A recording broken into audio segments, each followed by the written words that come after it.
ایک دفعہ حضرت ابو مسعود انصاری رضی اللہ تعالیٰ عنہ اپنے غلام کو پیٹ رہے تھے۔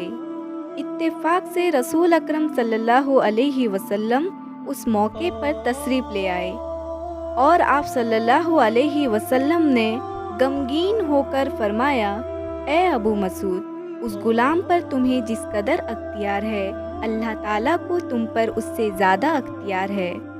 حضرت ابو مسعود رضی اللہ تعالیٰ عنہ نے حضور صلی اللہ علیہ وسلم کا ارشاد مبارک سن کر تھر تھرا اٹھے اور عرض کیا، یا رسول اللہ صلی اللہ علیہ وسلم، میں اس غلام کو اللہ کی راہ میں آزاد کرتا ہوں۔ حضور صلی اللہ علیہ وسلم نے فرمایا، اگر تم ایسا نہ کرتے تو دوزخ کی آگ تم کو چھو لیتی۔